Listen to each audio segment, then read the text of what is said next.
So recognizing that America only slowed the infighting. Let's go back and present this in the proper perspective. Before America invaded Iraq, Sunnis and Shias in Iran, and in Iraq, were not killing each other. There just weren't. There was essentially no terrorism at all in Iraq.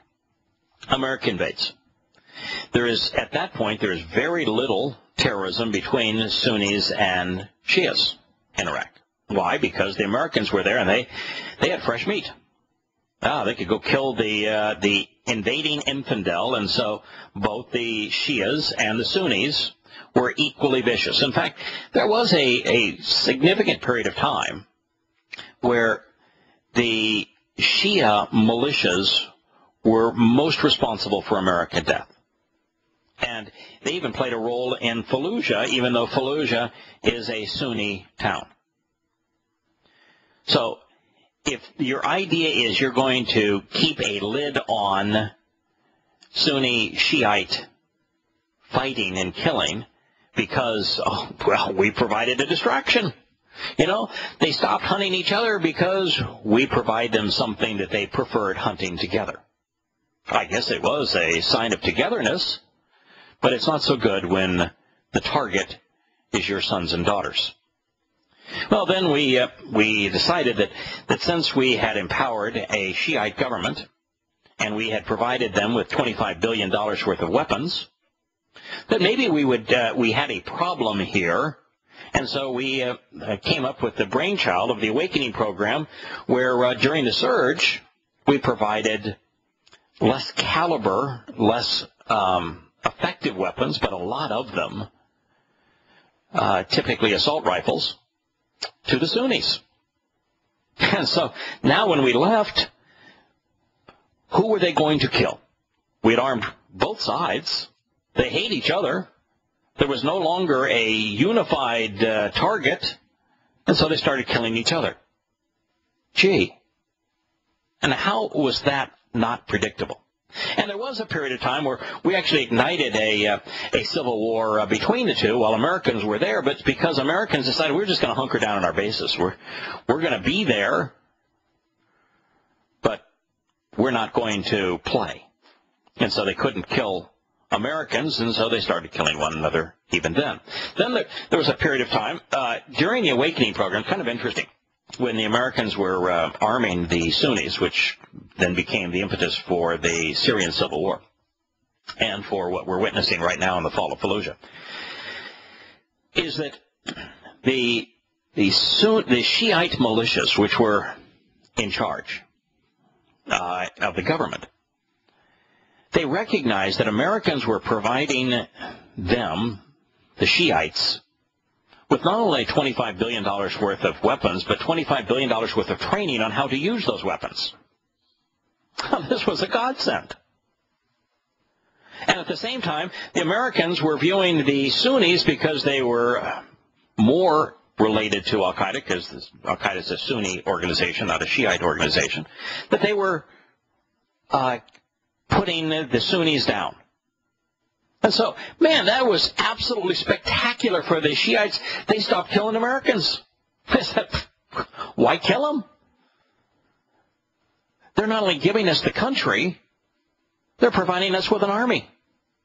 And they're not only providing with an army, they're providing us with all the weapons we could ever dream of. This is spectacular.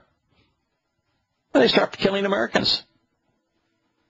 And when we left, they started using their weapons to kill Sunnis. And the Sunnis used the weapons we had given them to kill Shiites.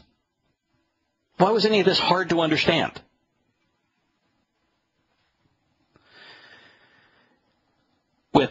Within hours, the Time magazine article reads, Americans who fought and covered the pair of bloody 2004 campaigns to keep Fallujah out of Sunni militant hands expressed concern over the internet as whether their fallen comrades had died in vain. And it was these quotes that we ended yesterday's program, and we're going to go back to them. Because the first of them, for example, is all about Vietnam. And I'm the last person to gloat. I've got, more faults than hair on my head. I recognize that that gloating is a really bad idea. That said, before America invaded Iraq, on some 3,000 radio shows and in some 7,000 pages of published research online, I said unequivocally and without exception that our invasion of Iraq will turn out very similar to our invasion of Vietnam. We'll bring down a government. We'll put together a puppet government. That puppet government will be unbelievably corrupt. We will not have a clue as to who's a good guy or a bad guy. We'll be fighting the very civilians that we are allegedly there to free. That many, many Americans are going to die.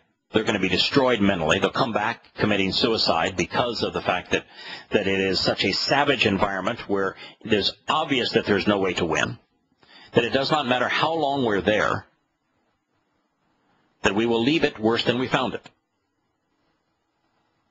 And made all of the different comparisons that could be made to Vietnam. That it was even true that this invasion, just like the Gulf of Tonkin incident, would be based on a lie. Saddam Hussein did not have weapons of mass destruction, nor did he buy enormous amounts of yellow cake uranium, nor was he developing a nuclear bomb. That we invaded both countries based on lies, that we lost American blood, coin, and prestige. We made a bad situation worse. And when we left, there was nothing but chaos in our wake. We broke those countries. And I said it over and over and over again. In fact, there was one show called Coast to Coast. It was a 3-hour interview with George Norrie that was so specific as to what was going to happen in Iraq and why we ought not be in Iraq and the influence of Islam and why what we were attempting to do, which was to instill democracy, had zero chance of prevailing, that we were going to make a bad situation worse. Art Bell, who had made that program, came back and said, you know, I'm willing to guest host one show coming out of retirement, but I want that guy that told the truth when no one was ready to hear it about the invasion of Iraq. I want him as my guest. And we did another 3 hours. And everybody had all the excuses in the world as to why we were doing the right thing. We laid it all out. This was 10 years ago. And it all came home to roost. So this is the first of those comments. He says, this is Philip Carter, an Army veteran of the Iraq War, says, is this what it felt like for Vietnam vets in '75? That they had gone over there to fight, that they were killed and killed. And when they all left, it was for naught. Yes, that is correct. Every aspect of it. An unpopular war where the invasion was based on a series of lies that made a bad situation worse, that could not have been won if we had stayed there for 1,000 years. Another, Paul Sadara, asked, why did they die? Well, they died making a bad situation worse. They died because of propaganda, because of patriotism, because of the destructive nature of having an established military and of politicians wanting to use it because it makes them popular. They died because of our collective inability to exercise good judgment, the nation's growing immorality. That's why they died. It was for nothing. Another wrote, and this is priceless. If you think Fallujah's fall suddenly means your Iraq service was in vain, then you've been oblivious for 11 years, added Brandon Friedman. who also served there as an Army infantry officer and wrote a book about the experience. It was always pointless. And it was. The Iraq War was fought primarily because George Bush wanted to be a wartime president. He wanted to be popular. That's why it was fought. It worked for him. For everyone else, it was a horrid affair. Our invasion led to the deaths of nearly 1 million people. We squandered $4 trillion. We gave Iraq to Iran. We changed fundamentally the power fulcrum in the Islamic Middle East in favor of Iran and Shiite Islam. It became the catalyst for civil wars in Iraq now and in Syria. It was about the most suicidal, the dumbest, the most counterproductive thing that this nation has ever done. Veteran Middle East observer Jeffrey Goldberg summed it up this way: one war from Beirut to Baghdad. That's true. Sunnis via Shiites, suggesting that the latest Battle of Fallujah is simply the latest fight across the wide region of the globe between the Sunni and Shiite sects. He's right. But what he hasn't said, that needs to be said, is America armed both sides. We've provided close to $100 billion worth of weapons to Saudi Arabia, another $30 billion worth of weapons to Qatar. We provided $25 billion of weapons to the Shiites governing Iraq. On the other side, we've armed both sides. We've become the merchants of death for the world, thinking ourselves peacemakers. We're the killers. Now, I understand that we're not pulling the triggers anymore, but we provided them. We provided the ammunition that is savaging so many lives. We'll be back with Shattering Myths after the commercial break.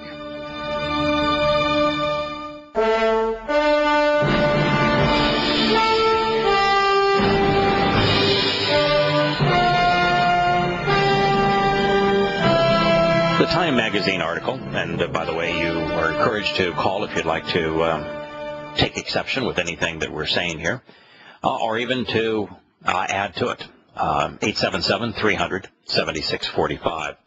The Time magazine article says, strangely or perhaps not, the Pentagon was officially silent. I think those in the Pentagon know the truth. I think they know that they failed miserably, that the invasion was counterproductive, that we made a bad situation worse, that the surge did not work, that they were utter and complete failures. Although, you know, you read excerpts from Gates' book that he's out touting now, and you get the sense that Gates believes that the Iraq War was a good thing, and that the surge was a good thing, and the awakening program was a good thing, and that it's only political malfeasance that prevented outright victory. So maybe the blinders of the Pentagon are sufficient for them to be completely wrong even today on this war, just as they were in Vietnam, just as they were in Korea. You know, all the Pentagon has ever said on Iraq has been untrue. I had the displeasure of devoting better part of a year to writing a 1,000-page analysis of terrorism, and how terrorism over time, particularly after the formation of OPEC, changed from being about 20% Islamic and 80% communist, socialist, to the point now that terrorism now is 99% fundamentalist Islamic, mostly Sunni Islamic. And during that time, of course, we had the Iraq War, because my timeline ended in 2004. I just grow weary of it, is the reason. But what I found is that by investigating the death of every American soldier in the first 3 years of the Afghan War and the first 2.5 years of the Iraqi War, that the U.S. Department of Defense can never be trusted. That they almost always told the family and the media something that was untrue. If a man was killed by friendly fire or by an accident, they always lied and said, oh, no, it was in the line of duty fighting the enemy. Well, there was actually no enemy. There was no opposing army. The folks labeled insurgents were simply Iraqi civilians of either Sunni or Shiite persuasion that decided that they would use the weapons left behind by the Iraq military to kill the infidels. And that almost everything the State Department and the Department of Defense had to say about what was happening was a lie. And they lied because they didn't want America to lose its patriotic fervor to rally around the troops and win the war. When, in fact, it was obvious from the first days of that war that there was no way to win it, that the people we went in to liberate were the ones that were killing us. And so the government lied. Ignoring American culpability, this is what we read next in the Time magazine article. This is a fight that belongs to the Iraqis, Secretary of State John Kerry said in Sunday in Jerusalem. That is exactly what the President and the world decided some time ago when we left Iraq. So we are not obviously contemplating returning. We're not contemplating putting boots on the ground. He pledged unspecified help from the U.S., however, in returning stability to Western Iraq. What is stability? The dominion of Shiites over Sunnis? You know, the reason that this all boiled up in Fallujah is because American weapons, tanks, and attack helicopters were used to indiscriminately murder Sunni protesters in Fallujah. So what are we going to do? Provide more tanks, more attack helicopters, more weapons to kill more innocent civilians? Is that the plan? It was our weapons that led to this. It was us deposing the secular dictator that caused all of this carnage. So, of course, what that means is that more weapons and more instructions on how to use them to kill are going to be brought to bear in Iraq. Some Republicans were quick to pin at least some of the blame on the White House. Quote, when President Obama withdrew all U.S. troops from Iraq in 2011 over the objections of our military leaders and commanders on the ground, many of us predicted that the vacuum would be filled by America's enemies and that it would emerge as a threat to U.S. national interests, in quotes, said Senators John McClown of Arizona and Lindsey Graham.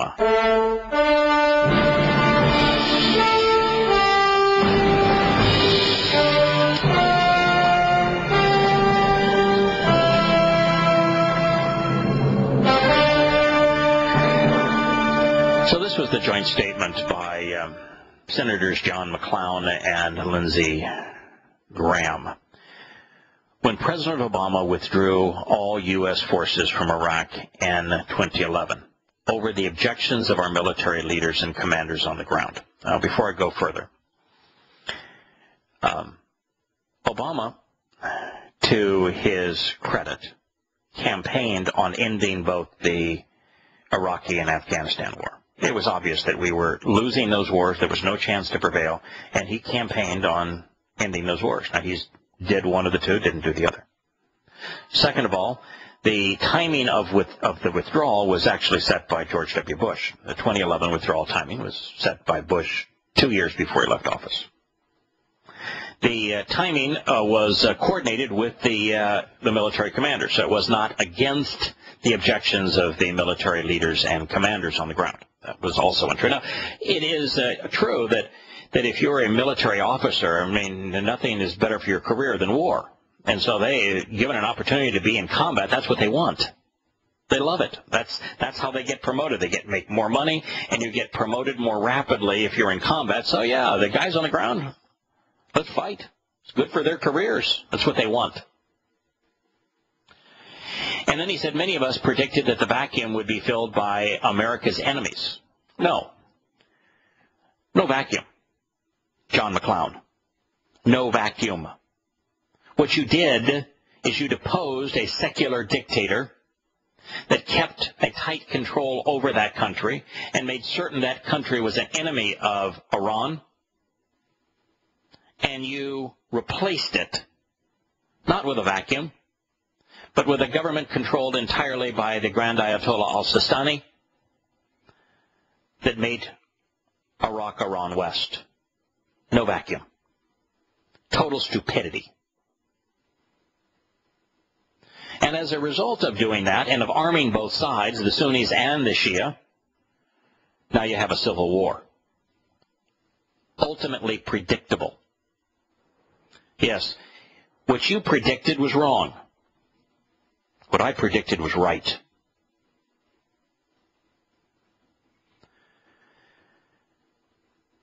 Now the next part of this is just stunningly stupid.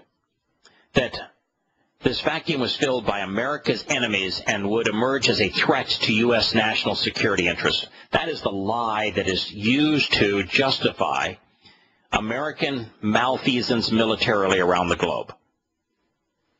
There was no threat to America's national security interests in Iraq. There was no threat to America's national security interests in Afghanistan. There's no threat to America's national security interest in Pakistan, Saudi Arabia, and Afghanistan. None of those countries have the ability to invade and occupy America. None of those countries acting as a nation are going to declare war on the United States. None have the ability to project a force into the United States. None of them are a threat to the United States. Now, that's not the same as the religion, which you have aided and abetted. The religion of Islam is, in fact, a threat to not just the United States, but the entire world. And not because they can control it, because they can't. But they can destroy. But our military isn't established, doesn't have the means, cannot do anything to protect America from the onslaught of Islamic terrorism. The most effective tool to be wielded against Islamic terrorism abroad is the truth, something that Senator John McClown, you are allergic to. There is no American national security interest in Fallujah. Wasn't, isn't, never will be. This is one of the great lies by politicians to justify the use of the military. Then he writes, the thousands of brave Americans who fought. Not brave. It wasn't brave to go over there and fight to kill people that were civilians in those countries. It wasn't brave. It was immoral. What is Yahowah did he etch in stone? He says, don't make a habit of killing. And what does the military do? Make a habit of killing. There was nothing brave about using superior weapons to kill. Immoral, counterproductive, a bit insane, stupid. All those things work. Brave, stop it with the patriotism. They shed their blood and they lost their friends to bring peace to Fallujah. Fallujah was not a war zone before we invaded. Just look at the timeline. There was no war zone in Fallujah before the Americans invaded. And then once we invaded Fallujah, became a war zone with the citizens of Fallujah targeting and killing Americans. We didn't bring peace to Fallujah in Iraq. We brought war to Fallujah in Iraq. We didn't resolve terrorism in Iraq because there was no terrorism in Iraq before we invaded. We exacerbated terrorism in Iraq. I mean, what is it that politicians like Senator John McClown of Arizona have against the truth about recognizing the obvious by accepting responsibility? He goes on to say, and are now left to wonder whether these sacrifices were in vain. Why would they wonder, John? It's obvious. The only people that are left to wonder are those who lost a son or daughter and can't deal with the recognition that, as was the case in Vietnam, as was the case in Korea, that they died making a bad situation worse, that their country lied to them, that they died in vain. I know that does not make the parents who lost loved ones feel very good. But it's the truth. And sometimes you need to tell the truth, no matter how harsh the truth may sound, to keep other parents from losing their children to another lie. If we aren't willing to accept the fact that American boys and girls died in Iraq in vain, then we're likely to send them someplace else. But that's the truth. They died in vain. Why? Because of idiots like John McCain. Because of warmongers like John McCain. That's why they died. Those parents ought to be blaming John McCain. They ought to be holding him accountable. He ought to be in prison. One of the things that I recognize is such a great example of why you ought not vote on the national level is the election one cycle ago between John McCain and Barack Hussein Obama.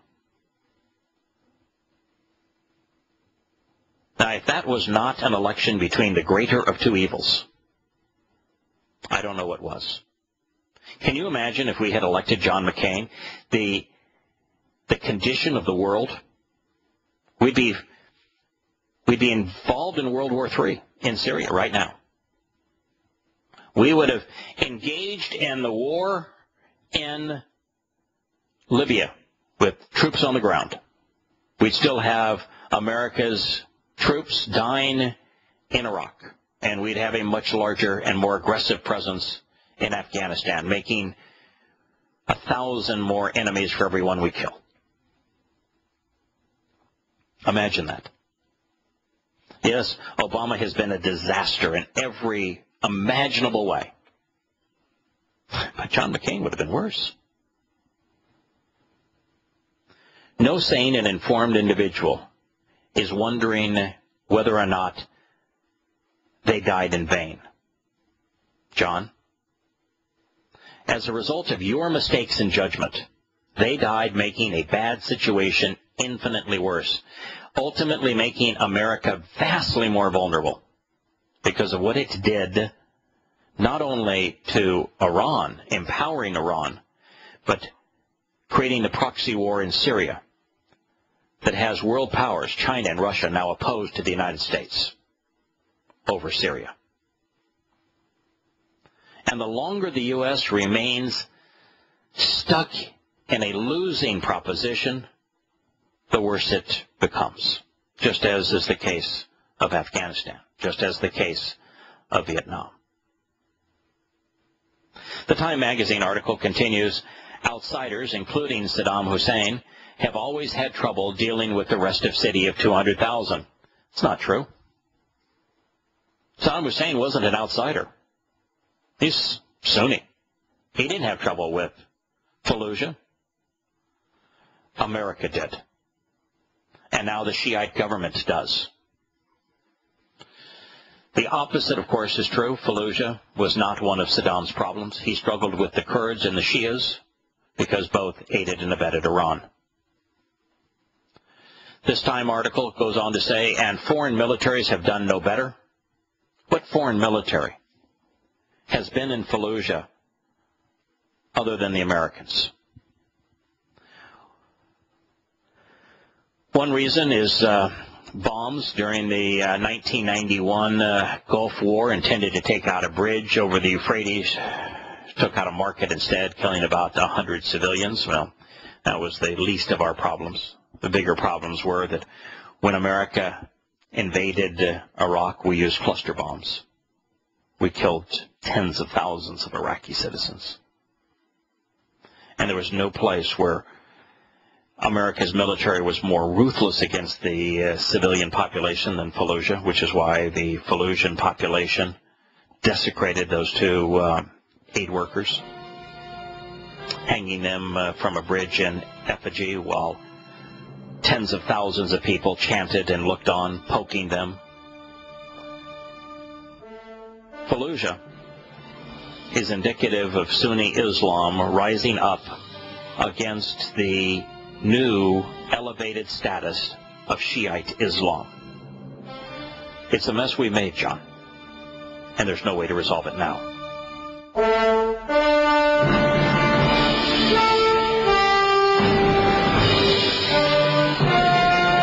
The Time magazine article on the fall of Fallujah reads, tensions spiked in March of 2004 when Iraqi militants, they were Iraqi Sunnis and Shiites, killed 4 U.S. contractors and hung their bodies from a bridge.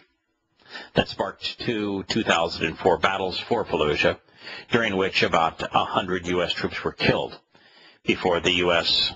regained control. The images of that day, and I have them if you go to the prophetofdoom.net website, there's a pictorial depiction of what occurred in Fallujah. And the truth is, the residents of Fallujah were savages. They were subhuman, right down to the women and children. They were inhuman by any moral standard. Crowds of tens of thousands could well have been 100,000, half the city's population. They turned out to cheer and to abuse the carcasses of the 4 dead Americans. They dragged their bodies through the streets so the women and children could poke at them and kick at them. They burned them. They hung them in effigy from a bridge. They spit at them. They shouted Islamic slogans at them. And it wasn't a few hundred or a few thousand, but tens of thousands. You can't save a community like that. You can't do anything to benefit a community like that. A community like that isn't worth the sacrifice of the lives of your sons and daughters. You certainly aren't defending America's security interests by going to a hellhole like that. Now, they've simply changed from killing Americans and desecrating their bodies to mutilating one another. Let them continue to do so. You can't fix it. The Time article reads, the U.S. battles for Fallujah are seared into the memory of the troops who fought there because of their brutality, according to Marine Colonel John Ballard. And the next quote is going to be from him. And as you listen to this quote, I want you to think, how do you win a war when you're allegedly there to serve the population that you're fighting against, that you are there to liberate the people that you are killing, that you are there to provide freedom to those that you are bombing? How is it possible that any sane nation could think that this was, wow, this was the way to go, this was going to win their hearts for sure?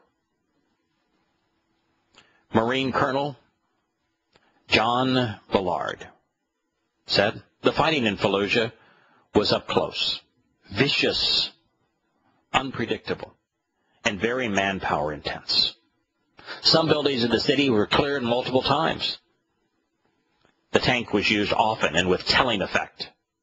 Indirect fires from 155 millimeter artillery positioned less than 5 kilometers away in Camp Fallujah were used on a daily basis before, during, and after the heaviest period of fighting. Frequently, small unit leaders would push stacks of Marines or soldiers into buildings while employing laser-guided bombs, artillery, and tank main gun rounds on adjoining buildings. The combat bulldozer was used by combat engineers and Seabees on several occasions to push the walls of buildings in on stubborn defenders. Insurgents used armor-piercing bullets and even sewed grenades into their clothing to kill and maim U.S. troops at any opportunity. We were not fighting this war against an army. This was not like going into occupied France and having American troops in uniform shooting German troops who were also in uniform. It's not like having a tank battle of tank against tank. It's not like having an artillery barrage from one side against the other. No.